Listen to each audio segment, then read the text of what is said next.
Hello and welcome study বাংলাতে আপনাদের প্রত্যেককে স্বাগত জানাই। আজকে আমরা ক্লাস 10-এর যে চ্যাপ্টার 1 রয়েছে বহির্জাত প্রক্রিয়া ও তাদের দ্বারা সৃষ্ট ভূমিরূপ, এর দ্বিতীয় পার্টটি আমরা কমপ্লিট করব। ফার্স্ট পার্টটা আমরা কমপ্লিট করে নিয়েছি, এটি আমাদের দ্বিতীয় পার্ট।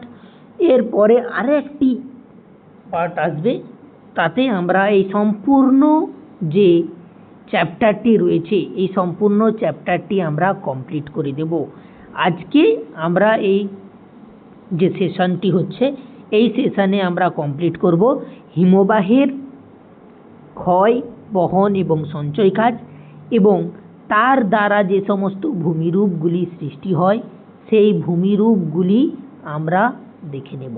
ঠিক আছে, একদম সহজ সরল ভাষায়, এর বাইরে তোমাদেরকে আর কিছুই পড়তে হবে না। ঠিক আছে, তাহলে তোমরা যারা যারা মাধ্যমিক পরীক্ষা দেবে এইবারে 2025-এ, তোমরা আমাদের চ্যানেলের সাথে যুক্ত হওয়ার জন্য সাবস্ক্রাইব করে রাখো এবং পাশে থাকা বেল আইকনটিকে প্রেস করে রাখবে।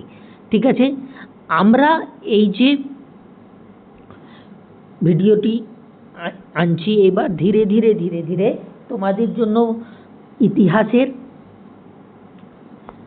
হিস্ট্রি, জিওগ্রাফি, ফিজিক্স এবং লাইফ সায়েন্স এই 4টি বিষয়কে তোমাদের জন্য কমপ্লিট করে দেওয়া হবে। একটা একটা করে পার্টে পার্টে ভিডিও আসবে, তাই তোমরা চ্যানেলটিকে সাবস্ক্রাইব করো এবং ভিডিওটিকে লাইক করে দাও আর তোমার বন্ধু বান্ধবীকে শেয়ার করো। ঠিক আছে,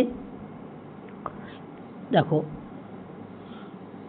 হিমবাহ যে কাজগুলি রয়েছে, হিমবাহ কি কি কাজ করে না, হিমবাহ ক্ষয় কাজ করবে, বহন কাজ করবে আর অধঃক্ষেপণ করবে। অধঃক্ষেপণ জিনিসটা কি? অধঃক্ষেপণ হলো সঞ্চয়। অধঃক্ষেপণ কি না, অধঃক্ষেপণ হলো সঞ্চয়। ঠিক আছে, তাহলে হিমবাহ নদীর মতোই ক্ষয় কাজ, বহন কাজ এবং সঞ্চয় কাজ এই তিনটেই করে থাকে। তাহলে হিমবাহ কাকে বলে আগে একটু জেনে নেব। বিজ্ঞানী ফ্লিন্টের মতে হিমবাহ হলো একটি বিশাল আকৃতির বরফের স্তূপ। কোনো অঞ্চলে যদি একদম বিরাট জায়গা জুড়ে বরফের স্তূপ থাকে, যা তুষার জমাট বেঁধে তৈরি হয়ে বিস্তীর্ণ অঞ্চল জুড়ে অবস্থান করে, একটি বিরাট বড় জায়গায় যদি বরফের স্তূপ, যেগুলি তুষার জমে বরফ জমে সৃষ্টি হয়, যা কোনো এক সময় চলন্ত অবস্থায় ছিল বা এখনো চলন্ত অবস্থায় আছে, এরকম বিরাট বড় জায়গায় বরফের স্তূপকে আমরা কি বলবো? হিমবাহ বলবো। ঠিক আছে, দেখো হিমবাহকে আমরা প্রকারভেদ যদি করি, তাহলে অবস্থান অনুসারে হিমবাহকে 3 ভাগে ভাগ করা হয়। অবস্থান অনুসারে আমরা হিমবাহকে কয়টি ভাগে ভাগ করব? 3 ভাগে ভাগ করব। প্রথমে আমরা দেখব মহাদেশীয় হিমবাহ।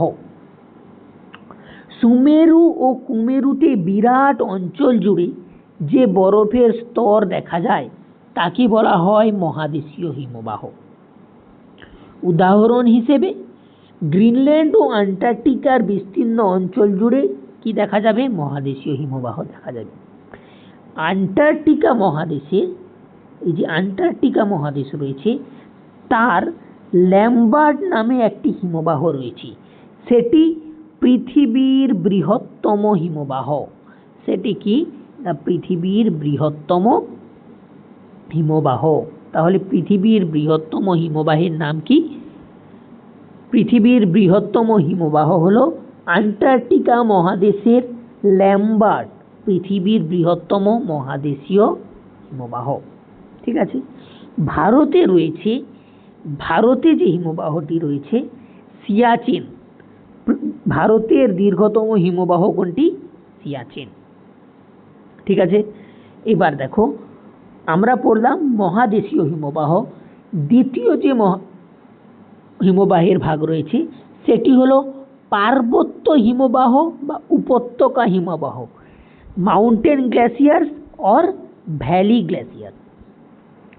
পার্বত্য উপত্যকার শীর্ষে তুষার সঞ্চিত হয়ে যে হিমবাহ সৃষ্টি করে এবং যে হিমবাহ তার গতিকে পার্বত্য উপত্যকার মধ্যেই সীমাবদ্ধ রাখে, এরকম হিমবাহকে বলা হবে পার্বত্য হিমবাহ। তাহলে পার্বত্য হিমবাহ কি না, এমন হিমবাহ যেটিকে শুধুমাত্র পর্বতের ওপরই অঞ্চলেই দেখা যাবে, এরকম হিমবাহ যেটি পর্বতের উপরিভাগেই সীমাবদ্ধ থাকে, এরকম হিমবাহকে আমরা বলবো পার্বত্য হিমবাহ। পৃথিবীর দীর্ঘতম পার্বত্য হিমবাহের নাম কি? আলাস্কার হুবার্ট। আলাস্কার হুবার্ট হলো পৃথিবীর দীর্ঘতম হিমবাহ। এটা হলো আলাস্কার হুবার্টের ছবি। আলাস্কার হুবার্ট কি না, দীর্ঘতম হিমবাহ। ঠিক আছে, এবার দেখো ভারতের দীর্ঘতম হিমবাহ কি? কারাকোরামে সিয়াচেন, এক্ষুনি আমরা জানলাম। এবার দেখো তৃতীয় যে হিমবাহের ভাগ রয়েছে সেটি হলো পর্বত পাদদেশীয় হিমবাহ। পর্বত পাদদেশীয় হিমবাহ আমরা কাকে বলবো? হিমবাহ যখন নিচু পর্বতের উপর থেকে নেমে এসে পর্বতের পাদদেশে বিস্তৃত হয়।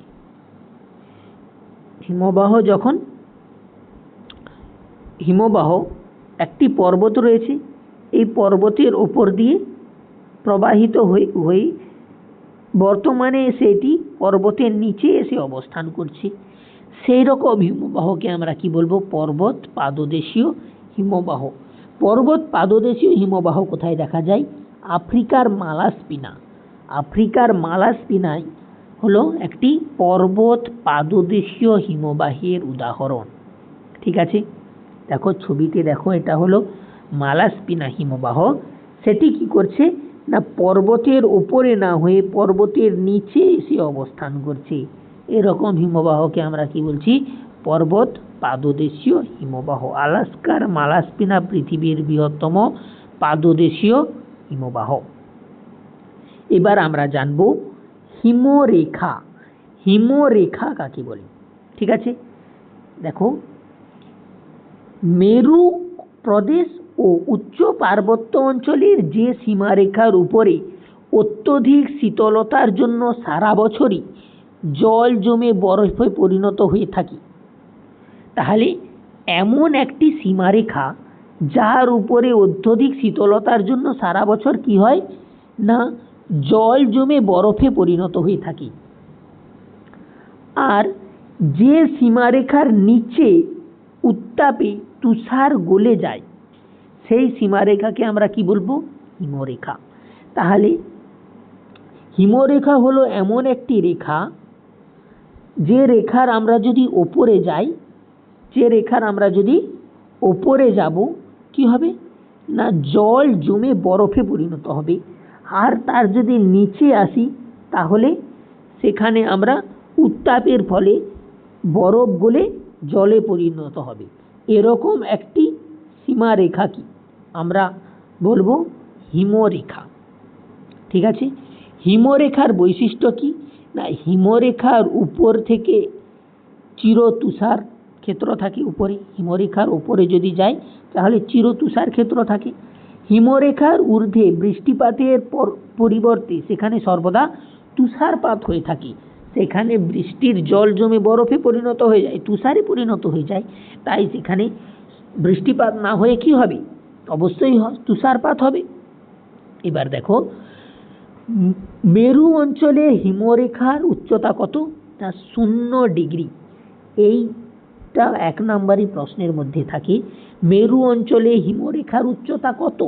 না, হিমরেখার উচ্চতা 0 ডিগ্রি থাকে। ঠিক আছে, এবার দেখো, এবার আমরা জানব হিমশৈল কাকে বলে। কখনো কখনো উপকূলীয় হিমবাহ থেকে বিশাল বরফের স্তূপ বিচ্ছিন্ন হয়ে সংলগ্ন মহাসাগরে ভেসে বেড়ায়। সমুদ্রে ভাসমান বিশাল বরফের স্তূপকে বলা হয় হিমশৈল।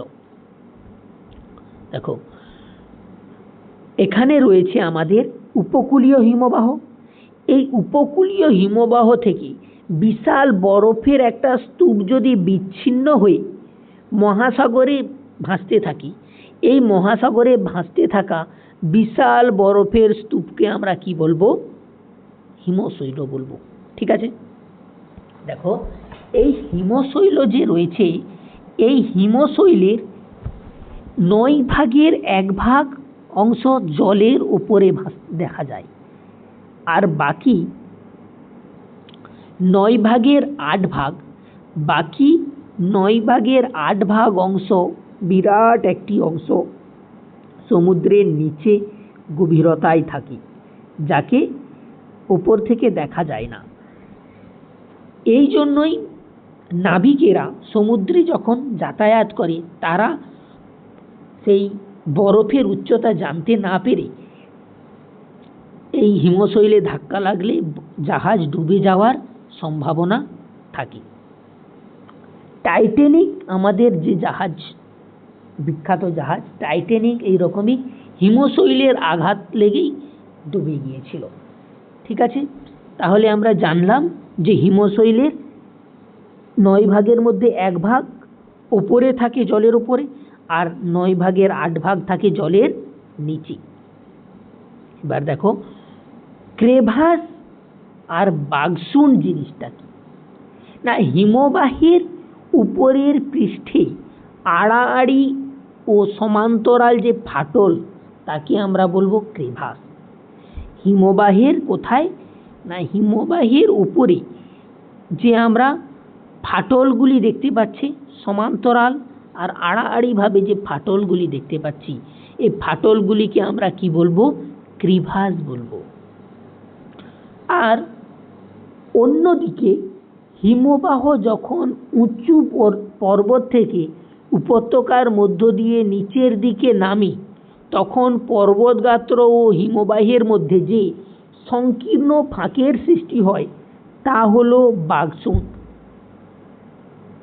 দেখো হিমবাহ যখন উঁচু পর্বত থেকে নিচের দিকে নামছিল, এই নিচের দিকে নামার সময় পর্বত গাত্র আর হিমবাহ এই দুটির মধ্যে একটি ফাঁকের সৃষ্টি হয়েছে। তোমরা যদি দেখো, এই যে ফাঁকটা আমরা দেখতে পাচ্ছি, এই ফাঁককে আমরা বলবো বাগসুন।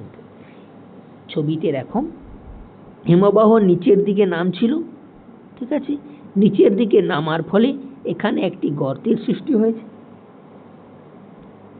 এই গর্তকে আমরা বলবো বাগসুন। ঠিক আছে, এবার দেখো হিমবাহের কাজ। হিমবাহ প্রধানত 3টি কাজ করে: ক্ষয়, বহন আর সঞ্চয়। জানবো আমরা হিমবাহের ক্ষয় কাজ। হিমবাহ প্রধানত 2 ভাবে ক্ষয় করে, একটি হলো উৎপাটন বা প্লাকিং, অপরটি হলো অবঘর্ষ। উৎপাটন বা প্লাকিং কি না, গতিশীল হিমবাহের চাপে যখন পর্বতের গা থেকে পাথর খুলে আসে, তাকে বলা হবে উৎপাটন বা প্লাকিং। তাহলে হিমবাহ যখন একটি জায়গা থেকে প্রবাহিত হচ্ছে, তখন পর্বতের গা বেয়ে যে পাথরগুলি খুলে খুলে পড়ে, তাকে আমরা বলবো উৎপাটন বা প্লাকিং। আর অবঘর্ষ কাকে বলা হয়? প্রবহমান হিমবাহের মধ্যে যেসব পাথরের টুকরো থাকে, সেগুলির সঙ্গে পর্বতের সংঘর্ষে পাহাড়ের হিমবাহ উপত্যকা ক্রমশ ক্ষয়ে গিয়ে মসৃণ হলে তাকে বলা হয় অবঘর্ষ ক্ষয়। দেখো হিমবাহ যখন প্রবাহিত হচ্ছিল, হিমবাহ প্রবাহিত হওয়ার সময় যে নিচে যে সমস্ত পাথর ছিল, সেই পাথরগুলি তার পর্বতে ঘষা খাবে। এই পাথর আর পর্বত এই দুটি ঘষা খাওয়ার ফলে যে ক্ষয়ের সৃষ্টি হবে, সেই ক্ষয়কে আমরা বলবো অবঘর্ষ ক্ষয়। ঠিক আছে, এইবার অবঘর্ষ ক্ষয়ের ফলে এই যে ক্ষয়জাত ভূমিরূপগুলি, কি কি ভূমিরূপ হিমবাহ সৃষ্টি করে, সেইগুলি আমরা দেখব। সর্বপ্রথম সৃষ্টি হয় সার্ক বা করি। হিমবাহের অবঘর্ষ ও উৎপাটনজনিত ক্ষয়কার্যের ফলে সৃষ্টি হওয়া হাতল ছাড়া ডেক চেয়ারের মতো কেমন দেখতে হয়? হাতল ছাড়া ডেক চেয়ারের মতো দেখতে হয়। সার্ক বা করিকে দেখতে হাতল ছাড়া ডেক চেয়ারের মতো, যে মাঝখানে গর্ত বিশিষ্ট ভূমিরূপ তাকে বলা হয় সার্ক। এই রকম আকৃতি বিশিষ্ট উপত্যকাকে ফরাসি ভাষায় বলা হয় সার্ক আর ইংরেজিতে বলা হয় করি। তাহলে এই যে গর্তটা আমরা দেখতে পাচ্ছি, এই গর্তটা একটা হাতলবিহীন ডেক চেয়ারের মতো, এইভাবে হাতল দেওয়া থাকে কোনো কোনো চেয়ারে, কিন্তু এই চেয়ারে হাতল নেই। তো এইরকম হাতলবিহীন ডেক চেয়ারের মতো দেখতে লাগে একটি ত্রিভুজাকার ভূমিরূপ, যেটি গর্ত বিশিষ্ট ভূমিরূপ। এই গর্তকে আমরা কি বলবো? ফরাসি ভাষায় বলবো সার্ক আর ইংরেজি ভাষায় বলবো করি। ঠিক আছে, এবার দেখো কোথায় দেখা যাবে এই সার্ক আর করি? অধিকাংশ হিমবাহ অধ্যুষিত অঞ্চলেই দেখা যায় সার্ক আর করি। এবার জানবো অ্যারেট কি। অ্যারেটও ঠিক একই রকমই জিনিস। অ্যারেট একইভাবেই সৃষ্টি হয় অ্যারেট। দেখো, অ্যারেট হলো হিমবাহের ক্ষয়কার্যের ফলে সৃষ্টি হওয়া পাশাপাশি দুটি সার্কের মধ্যবর্তী সংকীর্ণ পাঁচিলের মতো শৈলশিরা। যে দুটি সার্ক সৃষ্টি হয়েছিল, এখানে একটি সার্ক সৃষ্টি হয়েছে আর এখানে একটি সার্ক সৃষ্টি হয়েছে। এই দুটি সার্কের মধ্যবর্তী অঞ্চলে যে একটি সংকীর্ণ পাঁচিলের মতো অংশ রয়েছে, এই সংকীর্ণ পাঁচিলের মতো অংশকে আমরা কি বলবো?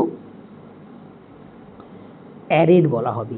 এই অংশকে কি বলা হবে? অ্যারেট। এইদিকে একটি সার্ক, এইদিকে একটি সার্ক, মাঝখানে যে পাঁচিলের মতো অংশ, এই পাঁচিলের মতো অংশকে আমরা বলবো অ্যারেট। ঠিক আছে, বোঝাতে পারলাম?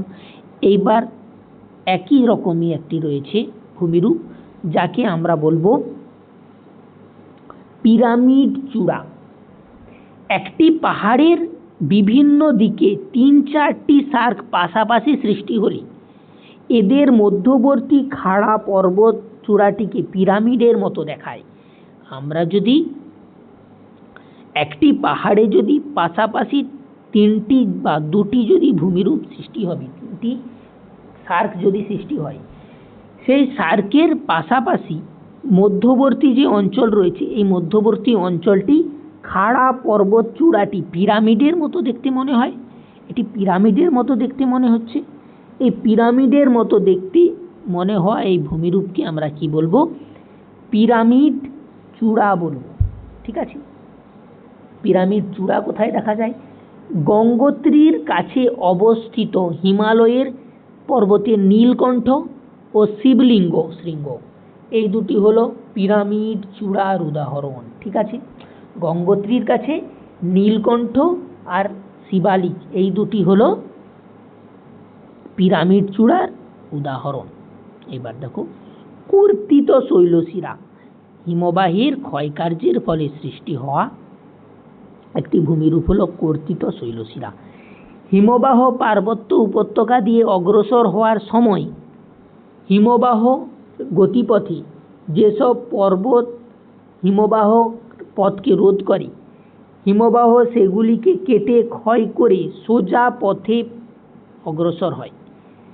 এইভাবে পার্বত্য হিমবাহ দ্বারা ক্ষয়প্রাপ্ত ত্রিভুজের মতো দেখতে শৈলশিরাগুলিকে বলা হয় কর্তিত শৈলশিরা। অনেকটাই আবদ্ধ শৈলশিরা, নদীতে যে পড়েছিলাম আবদ্ধ শৈলশিরা বা শৃঙ্খলিত শৈলশিরা, সেই শৃঙ্খলিত শৈলশিরার মতো দেখতে। ঠিক আছে, শৃঙ্খলিত শৈলশিরার মতো অনেকটা দেখতে কর্তিত শৈলশিরাকে। দেখো, হিমবাহ যখন প্রবাহিত হবে, তার প্রবাহিত হওয়ার সময় যদি সেখানে পর্বত এসে বাধা দেবে, সেই পর্বতকে সেই পর্বতকে কেটে প্রবাহিত হবে। এই পর্বত কেটে প্রবাহিত হওয়ার ফলে এই যে পাহাড়গুলি রয়েছে, এই পাহাড়গুলি মনে হবে ত্রিভুজের মতো, তাই এই শৈলশিরাগুলিকে বলা হবে কি না শৈলশিরা, কর্তিত শৈলশিরা। এইবার তৃতীয় যে পঞ্চম যে ক্ষয়কার্যের ফলে সৃষ্ট ভূমিরূপ সেটি হলো ইউ আকৃতির উপত্যকা বা হিমদ্রোণী, U shape valley or glacial valley.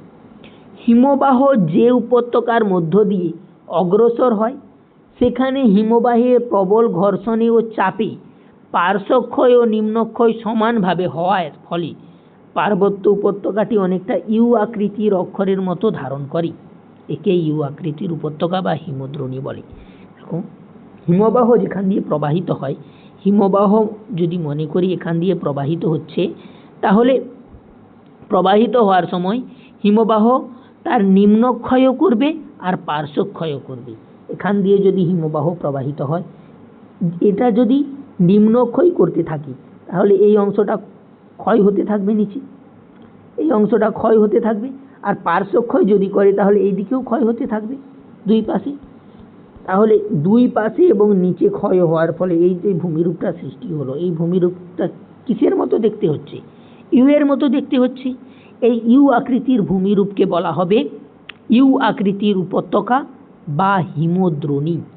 তাহলে ইউ আকৃতির উপত্যকা বা হিমদ্রোণী কাকে বলে জানলাম। কোনো কোনো নদী উপত্যকার মধ্য দিয়ে হিমবাহ প্রবাহিত হলে হিমবাহ ও নদীর মিলিত ক্ষয়কার্যের ফলে বেশিরভাগ হিমদ্রোণী সৃষ্টি হয়। তাহলে হিমদ্রোণী কিভাবে সৃষ্টি হবে না, বেশিরভাগ নদী আর হিমবাহের মিলিত ক্ষয়কার্যের ফলে কি সৃষ্টি হবে? হিমদ্রোণী সৃষ্টি হবে। এবার দেখব ঝুলন্ত উপত্যকা। তার আগে জেনে নিই, দেখো কখনো কখনো আমরা দেখেছি যে নদীর যখন পড়ছিলাম তখন নদীর আকৃতি হয়েছিল আই এর মতো আর হিমবাহের আকৃতি হয়ে গেছে ইউ এর মতো। এরকম কেন? দেখো, পার্বত্য অঞ্চলে নদী পার্শ্বক্ষয়ের তুলনায় কি করে? নিম্নক্ষয় সে বেশি করে। পার্বত্য অঞ্চলে নদী সে পার্শ্বক্ষয় না করে সে কি করবে? নিম্নক্ষয় সে বেশি করবে। তাহলে সে যদি শুধু নিম্নক্ষয় করতে থাকে তাহলে নিচু অংশটি সেই এই অংশটি গর্ত হতে থাকবে খালি। তাহলে মাঝের অংশ যদি গর্ত হতে থাকে নিচের অংশ, আর পাশের অংশ যদি চওড়া না হয় তাহলে এটি কি আকার ধারণ করবে? ভি এর মতো।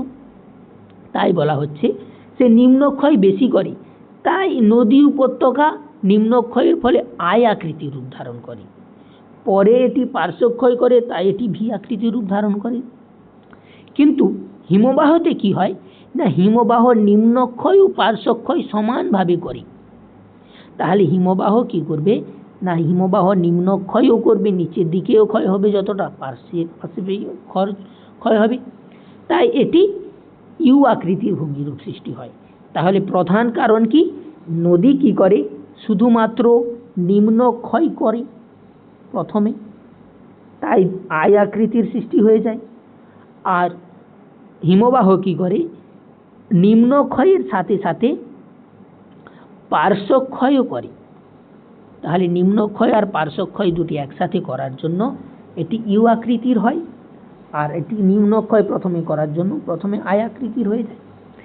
এইবারে আমরা জানবো ঝুলন্ত উপত্যকা, ঠিক আছে, বা যাকে বলা হয় হ্যাঙ্গিং ভ্যালি। উপত্যকা হিমবাহের ক্ষয়কার্যের ফলে এই ভূমিরূপটি সৃষ্টি হয়। তাহলে ঝুলন্ত উপত্যকা কোন কার্যের ফলে সৃষ্টি হয়? হিমবাহের ক্ষয়কার্যের ফলে সৃষ্টি হয়। যখন একটি শাখা হিমবাহ দ্বারা গঠিত হিমদ্রোণী বা ইউ আকৃতির উপত্যকা, তাহলে একটি শাখা হিমবাহ দ্বারা যখন হিমদ্রোণী গঠিত হবে, সেই হিমদ্রোণী প্রধান হিমবাহ গঠিত উপত্যকার উপর অবস্থান করে। তাহলে এখানে কি বলতে চেয়েছে যে প্রধান হিমবাহের ওপরে যদি শাখা হিমবাহ অবস্থান করে তখন তাকে বলা হবে ঝুলন্ত উপত্যকা। তখন তাকে আমরা কি বলবো? ঝুলন্ত উপত্যকা। সহজ সরল ভাষায় জানলাম যে প্রধান হিমবাহের ওপর যদি শাখা হিমবাহ অবস্থান করবে। ছবিতে দেখো, এটি আমাদের প্রধান হিমবাহ বয়ে গেছে। এর উপরে রয়েছে ইউ আকৃতির উপত্যকা, যাকে আমরা হিমদ্রোণী বলছি। এই হিমদ্রোণী থেকে বেয়ে আসছে আমাদের শাখা হিমবাহ।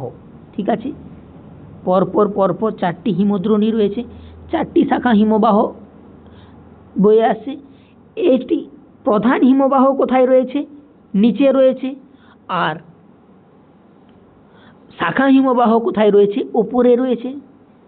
এবার আমি যদি দূর থেকে দেখি, শাখা হিমবাহগুলি যেন ওপর থেকে প্রধান হিমবাহকে ঝুলিয়ে রেখেছি, তাহলে প্রধান হিমবাহটা মনে হবে যেন ঝুলে রয়েছে।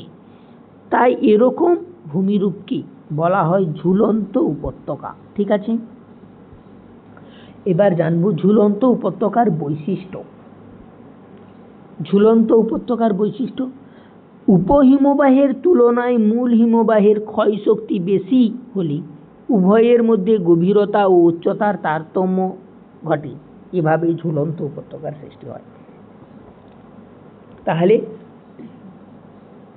উপহিমবাহের তুলনায় মূল হিমবাহের ক্ষয়শক্তি বেশি, তাই ক্ষয়শক্তি বেশি হওয়ায় মূল হিমবাহের গভীরতা এবং উচ্চতাও বেশি হবে।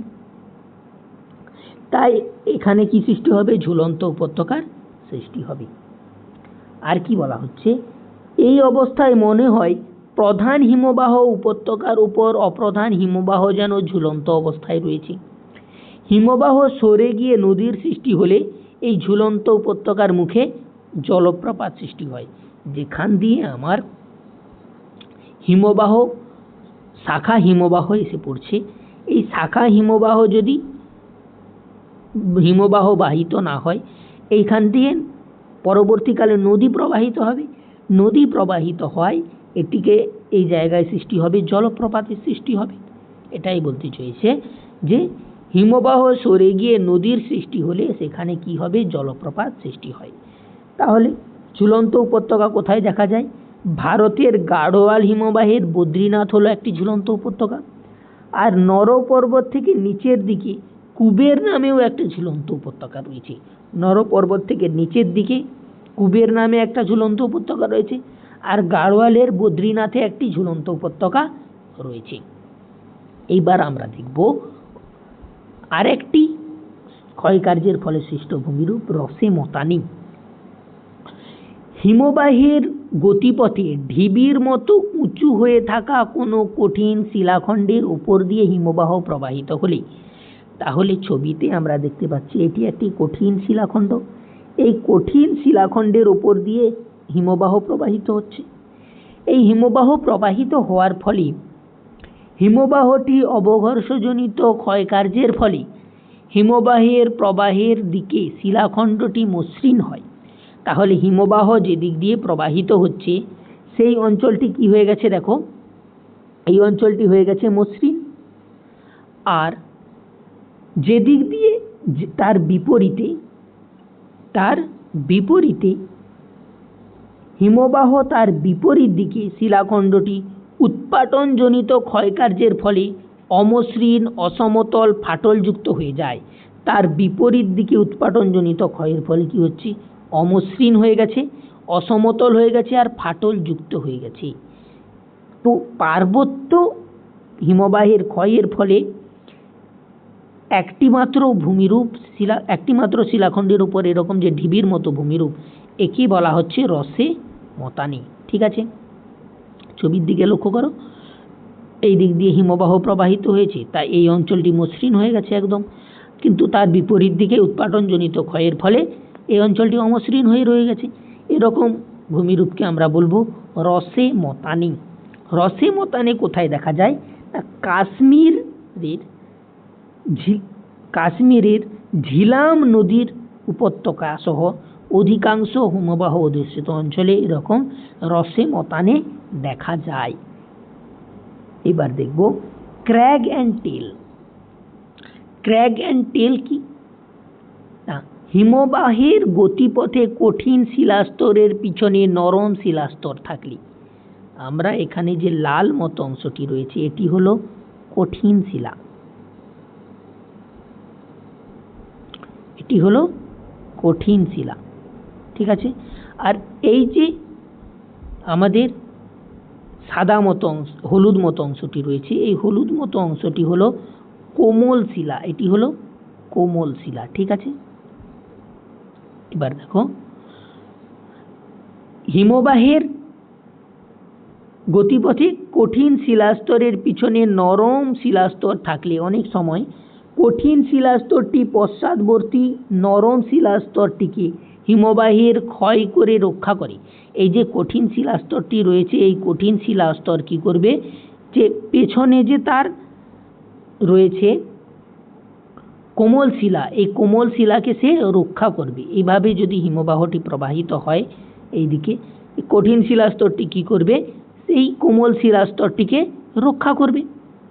কোমল শিলাস্তরটিকে রক্ষা করার জন্য এই কোমল শিলাস্তরটি কি হবে না, এই ধরনের পশ্চাৎবর্তী নরম হিমবাহের ক্ষয় থেকে রক্ষা করে। এই ধরনের ভূমিরূপকে শিলাযুক্ত অংশকে ক্র্যাক বলা হয়। যে কঠিন শিলাস্তরটি পেছনের কোমল শিলাস্তরকে রক্ষা করলো, এই কঠিন শিলাস্তরকে বলা হবে ক্র্যাক বলা হবে। আর তার পেছন দিকে যে কোমল শিলাস্তরটি রয়েছে, সেই কোমল শিলাস্তরটিকে বলা হবে টেল বলা হবে। ঠিক আছে। এবার এখানে বলা হচ্ছে টেল অংশটি ক্র্যাক থেকে যতই দূরে যায় ততই সরু হয়ে পড়ে। এই ক্র্যাক অংশটি যত দূরে যাবে ধীরে ধীরে এই অংশটি সরু হতে থাকবে। ঠিক আছে। এবার জানবো ফিয়র্ড কাকে বলি, ফিয়র্ড উপকূল কাকে বলি। দেখো, ফিয়র্ড কাকে বলছে না, সমুদ্র উপকূল সংলগ্ন পার্বত্য ভূমিতে হিমবাহের ক্ষয়কার্যের ফলে সৃষ্টি হওয়া আংশিক জলপূর্ণ হিমবাহকে ফিয়র্ড, উপত্যকাকে ফিয়র্ড বলে। দেখো, সমুদ্র উপকূলবর্তী অঞ্চলে যদি, এটা সমুদ্র রয়েছে এখানে, সমুদ্র উপকূলবর্তী অঞ্চলে যদি পার্বত্য ভূমি থাকে, এখানে পর্বত রয়েছে, তার সাথে সাথে এখানে সমুদ্র রয়েছে, এই সময় হিমবাহ তার এই অংশকে ক্ষয়কার্য করার ফলে এই যে অংশটি রয়েছে, এই অংশটি দেখো জলপূর্ণ হয়ে রয়েছে, কিছুটা সমুদ্রের জল এর মধ্যে প্রবেশ করেছে। ঠিক আছে।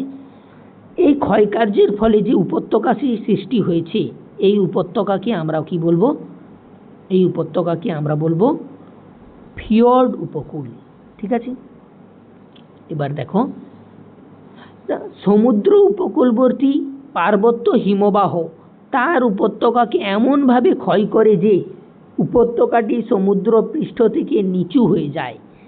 এই হিমবাহটি এমনভাবে ক্ষয় করে যে এই যে উপত্যকাটি রয়েছে, এটা সমুদ্র পৃষ্ঠ থেকে এটা নিচে অবস্থান করে। নিচে অবস্থান করায় পরবর্তীকালে হিমবাহ সরে গেলে গভীর উপত্যকায় সমুদ্রের জল ভরে যায়। এই অংশটি যেহেতু নিচু হয়ে গেছে, তাই এখানে সমুদ্রের জল ভরে যাবে যখন হিমবাহ সেখান থেকে সরে যাবে। এরকম আংশিক জলপূর্ণ হয়ে যায়। এরকম আংশিক জলপূর্ণ উপকূলকে আমরা কি বলবো, ফিয়র্ড বলবো। ফিয়র্ড কোথায় দেখা যায় না, ফিয়র্ড আমাদের দেখা যাবে ইউরোপের মহাদেশের স্কটল্যান্ড, নরওয়ে সমুদ্র উপকূলে দেখা যাবে ফিয়র্ড। তাহলে ফিয়র্ড উপকূল কোন জায়গায় দেখা যাবে না, ইউরোপের মহাদেশের নরওয়ের স্কটল্যান্ড এর যে সমুদ্র উপকূলবর্তী অঞ্চল রয়েছে সেখানে দেখা যাবে ফিয়র্ড উপকূল। এইবার দেখো হিমবাহের বহন কাজ। হিমবাহ বহন কাজ কি না, পার্বত্য উপত্যকার পাথর, কাঁকর, বালি প্রভৃতি দ্বারা ক্ষয়প্রাপ্ত হয়ে হিমবাহ সঙ্গে সঙ্গে নিজের দিকে বাহিত হতে থাকে। একে হিমবাহের বহন কাজ বলে। হিমবাহের বহন কাজ চলাকালীন কোনো রকম ভূমিরূপ সৃষ্টি হয় না। হিমবাহের বহন কাজের ফলে কোনো রকম ভূমিরূপ সৃষ্টি হয় না। এবার একটা আছে, দেখো হিমবাহের সঙ্গে বাহিত পাথরখণ্ড, বালিসহ মিশ্র উপাদানকে একসঙ্গে কি বলা হয় না, বোল্ডার ক্লে বা টিল। তাহলে বোল্ডার ক্লে বা টিল কাকে বলা হচ্ছে, হিমবাহের সঙ্গে প্রবাহিত হওয়া পাথরখণ্ড বালিসহ মিশ্র উপাদান যেগুলি রয়েছে তাকে আমরা বলবো বোল্ডার ক্লে বা টিল। ঠিক আছে, এবার দেখো হিমবাহের সঞ্চয় কাজ। নদীর ক্ষয়ের মতো হিমবাহ ক্ষয় আর সঞ্চয় কাজ করে। হিমবাহের সঞ্চয় কাজকে দুই ভাগে বিভক্ত করা হয়। একটি হচ্ছে পর্বত গাত্রে সঞ্চয়, মানে পর্বতের গায়ে যে সঞ্চয়গুলি হবে সেটি পর্বত গাত্রে সঞ্চয়, আর একটি হলো পর্বত পাদদেশী সঞ্চয়, মানে পর্বতের ওপর থেকে নিচে এসে, তার পর্বতের নিচে এসে যে সঞ্চয়গুলি হবে তাকে বলা হবে পর্বত পাদদেশী সঞ্চয়। হিমবাহের সঞ্চয় কার্যের ফলে যে সমস্ত ভূমিরূপগুলি সৃষ্টি হয় সেই বিভিন্ন ভূমিরূপগুলি আমরা জানব ডিপোজিশনের ল্যান্ডফর্ম অফ গ্লেসিয়ার। সবার আগে যে সঞ্চয়জাত ভূমিরূপ সৃষ্টি হয় তা হলো গ্রাবরেখা। পার্বত্য অঞ্চল দিয়ে হিমবাহ প্রবাহিত হওয়ার সময় ক্ষয় পাওয়া শিলাখণ্ড, নুড়ি, কাঁকর, বালি প্রভৃতি হিমবাহের সঙ্গে বাহিত হয়ে উপত্যকার বিভিন্ন অংশে সঞ্চিত হয়। এই সঞ্চিত শিলাস্তূপকে বলা হয় গ্রাবরেখা। ছবির দিকে দেখো, গ্রাবরেখা আমরা কাকে বলছি না, হিমবাহ প্রবাহিত হওয়ার সময় যে নুড়ি, বালি, পাথর, কাঁকর সেগুলি নিয়ে এসে তার পার্শ্ববর্তী অঞ্চলে যদি সঞ্চয় করে যে ভূমিরূপ সৃষ্টি হয় তাকে আমরা বলবো গ্রাবরেখা। ঠিক আছে, গ্রাবরেখাকে নানান ভাগে ভাগ করা হয়। শ্রেণীবিভাগ যদি করি অবস্থান অনুসারে গ্রাবরেখাকে নানান ভাগে ভাগ করা হয়। আমরা প্রধানত গ্রাবরেখাকে তিনটি ভাগ আমরা পড়ব। ঠিক আছে, প্রথমে হচ্ছে পার্শ্ব গ্রাবরেখা। প্রথমে আমরা জানব পার্শ্ব গ্রাবরেখা কাকে বলে। হিমবাহের প্রবাহ পথের দুপাশে শিলাস্তূপ প্রাচীরের মতো সঞ্চিত হলে তাকে আমরা পার্শ্ব গ্রাবরেখা বলবো। দেখো, হিমবাহের দুপাশে যদি শিলাস্তূপ সঞ্চিত হয়, সেই শিলাস্তূপ সঞ্চয়ের ফলে দুপাশে যদি সঞ্চিত হয়, এই দিকে একটি আর এই দিকে একটি, এরকম যদি সঞ্চিত হয় তাকে আমরা বলবো পার্শ্ব গ্রাবরেখা। ঠিক আছে, ঠিক একইভাবে আমরা মধ্য গ্রাবরেখা কাকে বলবো না, দুটি হিমবাহ দুদিক থেকে এসে একসঙ্গে মিলিত হলে উভয়ের মধ্যবর্তী অংশে আর একটি গ্রাবরেখা সৃষ্টি হয়, একে মধ্য গ্রাবরেখা বলে। দুই বা তার বেশি হিমবাহ মিলিত হলে মধ্য গ্রাবরেখার সৃষ্টি হয়। তাহলে মধ্য গ্রাবরেখা আমরা কাকে বলছি, দেখো এই দিক দিয়ে একটা হিমবাহ আসছে আর তার বিপরীত দিক থেকে আরেকটি দিক থেকে আরেকটি হিমবাহ আসছে, দুটি হিমবাহ মিলিত হওয়ার ফলে মাঝখানে একটি গ্রাবরেখার সৃষ্টি হচ্ছে, একে আমরা বলবো মধ্য গ্রাবরেখা। ঠিক আছে, এবার দেখব প্রান্ত গ্রাবরেখা কাকে বলি। হিমবাহ যেখানে এসে শেষ হয়, অর্থাৎ হিমবাহ যেখানে গলে যায় সেই অংশে গ্রাবরেখাকে প্রান্ত গ্রাবরেখা বলে। যেখানে হিমবাহ এসে গলে যাবে, শেষ হয়ে যাবে, সেই অঞ্চলকে বলা হবে প্রান্ত গ্রাবরেখা। গ্রাবরেখা কোথায় দেখা যায় না, হিমবাহ যেখানে তিস্তা নদীর উচ্চ অববাহিকায় লাচুং এবং লাচেং অঞ্চলে গ্রাবরেখা দেখা যায়। ঠিক আছে, তিস্তা নদীর অববাহিকায় লাচুং এবং লাচেং অঞ্চলে দেখা যায়। হিমবাহের ক্ষয়কার্যের ফলে সৃষ্ট ভূমিরূপ জানলাম, সঞ্চয় কাজের ফলে সৃষ্ট ভূমিরূপ জানলাম। হিমবাহ আর জলধারার মিলিত ক্ষয়ের ফলে কিছু কিছু ভূমিরূপ সৃষ্টি হয়, সেই ভূমিরূপগুলো এবার জানবো। দেখো, হিমবাহ আর জলধারার ফলে যখন প্রথম একটি ভূমিরূপ বহিবিধৌত সমভূমি বা আউটওয়াশ প্লেন, পর্বতের পাদদেশ অঞ্চলে হিমবাহ ও জলধারা মিলিত কাজের ফলে সমভূমি গঠিত হলে তাকে বলা হয় বহিবিধৌত সমভূমি। কিসের ফলে না, পর্বতের পাদদেশে, এখানে পর্বত রয়েছে তার পাশাপাশি অঞ্চলে জলাধার রয়েছে, তাহলে পর্বত আর জলাধারের এই দুটি মিলিত কাজের ফলে যে সমভূমি যেটা সৃষ্টি হয়েছে এই সমভূমিকে আমরা কি বলবো না, বহিবিধৌত সমভূমি বা আউটওয়াশ প্লেন। ঠিক আছে, এবার দেখো দ্বিতীয় যে ভূমিরূপ আমরা সঞ্চয় কার্যের ফলে দেখব জলাধার আর নদীর সঞ্চয় কার্যের ফলে, তা হলো ড্রামলিন। হিমবাহের সঙ্গে বয়ে আসা বালি ও কাদার সঙ্গে বিভিন্ন আকৃতির নুড়ি পাথর অধক্ষেপ হিসেবে সঞ্চিত হলে উল্টানো নৌকার বা আধা ডিম বা চামচের মতো, উল্টানো নৌকা বা আধা ডিম বা চামচের মতো আকৃতির যে টিলার ভূমিরূপ সৃষ্টি হয় তাকে আমরা বলবো ড্রামলিন। তাহলে ড্রামলিন কাকে বলছি না, বালি কাদা এসব সঞ্চিত হওয়ার ফলে যে উল্টো নৌকার মতো আমরা যদি বলি তাও ঠিক হবে, আমরা যদি বলি যে উল্টো চামচের মতো তাও ঠিক আছে। এরকম যখন ভূমিরূপ সৃষ্টি হবে তখন একে বলবো আমরা ড্রামলিন। ঠিক আছে, এবার একসঙ্গে ড্রামলিন সমৃদ্ধ অঞ্চলকে ঝুড়ি ভর্তি ডিমের মতো দেখায়, তাই একে ডিমের ঝুড়ি ভূমিরূপ বা বাস্কেট অফ এগ টপোগ্রাফি বলা হয়। তাহলে বাস্কেট অফ এগ টপোগ্রাফি নামে কে পরিচিত না, ড্রামলিন। এক জায়গায় যদি অনেকগুলি ড্রামলিন থাকে তখন মনে হয় যেন ডিম ভর্তি ঝুড়ি কেউ যেন রেখে দিয়েছে, তাই একে বলা হয় ডিম ভর্তি ঝুড়ির ভূমিরূপ বা বাস্কেট অফ এগ টপোগ্রাফি।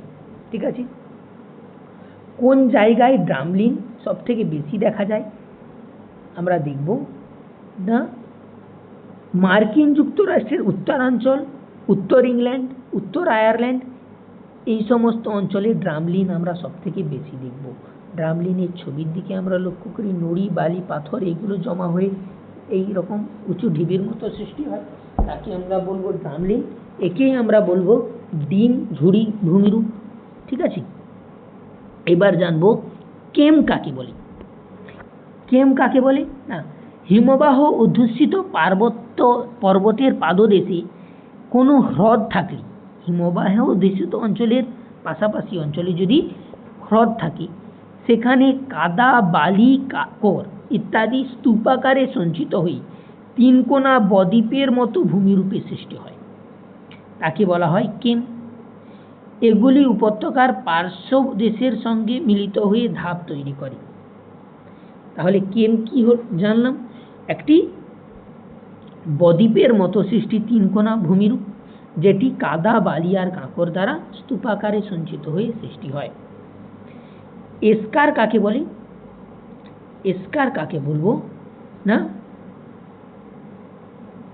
এক কথায় এস্কার হলো হিমবাহের সঞ্চয় কার্যের ফলে সৃষ্টি ভূমিরূপ। হিমবাহ ও জলধারা বাহিত নুড়ি বালি কাঁকর প্রভৃতি সঞ্চিত হয়ে দীর্ঘ সংকীর্ণ আঁকাবাঁকা শৈলশিরার মতো ভূমিরূপকে আমরা কি বলবো, এস্কার। এই এস্কার 4 থেকে 5 মিটার লম্বা হয়। এস্কার কি হয়, 4 থেকে 5 মিটার লম্বা হয়ে থাকে।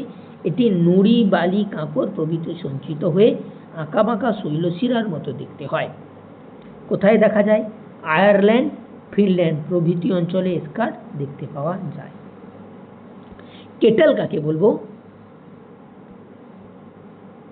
কেটেল আমরা বলবো বহির্বিধৌত সমভূমি অঞ্চলে নানা অধক্ষেপের মধ্যে বিরাট বরফের চাঁই যদি চাপা থেকে যায়, যে বহির্বিধৌত সমভূমি রয়েছে সেখানে যদি কোনো অঞ্চলে একটি বিরাট বড় চাঁই চাপা পড়ে যায়, একটি সমভূমির ওপরের অবস্থা, এখানে যদি একটি বরফের স্তূপ চাপা পড়ে যায়, কালক্রমে পলি সঞ্চয় হচ্ছে ওপরে, কিন্তু ধীরে ধীরে ধীরে ধীরে এই যে বরফটি রয়েছে এই বরফটি গলে যাবে। এই বরফ গলে যাওয়ার পর কি হবে, কালক্রমে বরফ গলে গলে এই অঞ্চলটি বেশ বড় গহ্বরের মতো অবস্থান করে, একে আমরা বলবো কেটল। তাহলে এই অঞ্চলটি যখন ধীরে ধীরে বরফটি গলে যাবে তখন এই অঞ্চলটি একটি গর্তের মতো সৃষ্টি হবে, এই গর্তকে আমরা কি বলবো, কেটল। ঠিক আছে, এইবার এই গর্তের মধ্যে যদি জলপূর্ণ হয়ে যায়, সেই জলপূর্ণ হয়ে গেলে হ্রদ সৃষ্টি হবে, তাকে আমরা বলবো কেটল হ্রদ। ঠিক আছে, কেটল হ্রদ আমরা কোথায় দেখতে পাবো, কেটল হ্রদ আমরা দেখতে পাবো ইউরোপ মহাদেশের স্কটল্যান্ডের ওর্কনে দ্বীপে কেটল ভূমিরূপ আর কেটল হ্রদ দেখা যাবে। ইউরোপের ওর্কনে দ্বীপে কেটল ভূমিরূপ আর কেটল নামের হ্রদ দেখা যাবে।